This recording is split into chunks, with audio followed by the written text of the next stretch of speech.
இனிமையிலும் இனிமையான உலக மக்களை வணங்கி வந்து கொண்டு இருக்கிறது யோகா தின வாழ்த்துக்களை தெரிவித்து பயிற்சியை தொடர தயாராகிட்டோம். எப்போதும் போல ஒரு சில வினாடி அனுபவத்தை பேச விரும்புகிறேன். இளைய தளபதி விஜய் அவர்கள் நடித்த பைரவா படத்தை நான் பார்த்தேன், பரவசம் ஆனேன். அதில் ஒரு காட்சி, ஒரு வார்த்தை என்னை பிடித்தது. அது என்ன? கல்வி எல்லோருக்கும் போய் சேர வேண்டும். ரொம்ப ஆனந்தம் அடைந்து, இதில் எந்த மாற்றம் இல்லை. விஜய் இந்த இடத்துல யோகா நாகை வாழ்த்துகிறது. இப்பொழுது என்னுடைய நண்பரும் யோகா தலைவருமான ரவி அவர்கள் உங்களுக்கு கோணாசத்தை கொடுக்க போகிறார்.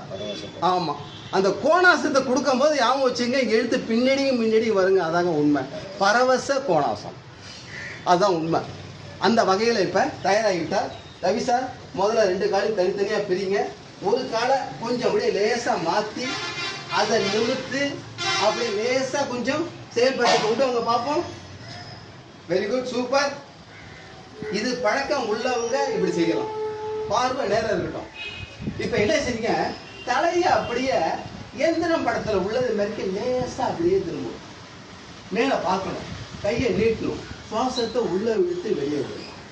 ஆனால் உதடு 2 ஒட்டி இருக்குதுங்க. இது ஒட்டி இருந்தாலே சுவாசம் சூரிய நாடி சந்திர நாடியில் செல்லுதுன்னு அர்த்தம். வாயை திறந்தா உங்களுக்கு மூச்சு சரியா இல்லைன்னு அர்த்தம். அதான் உண்மை. இதன் அடிப்படையில் போது 10 எண்ணிக்கை இதில் பேசி முடிச்சுட்டேன். அப்படியே மறுபடியும் வந்து நல்லா மூச்சை இழுத்து விடுங்க, அவசரப்படாதீங்க. மூச்சை இழுத்து விட்டு இதே மறுபக்கம் செய்ய வேண்டும்.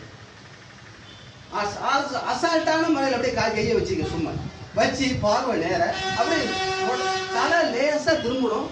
திரும்பி இந்த கை பாதத்தை பார்க்க வேண்டும். சுவாசம் மூக்கால மட்டுமே இழுக்க வேண்டும்.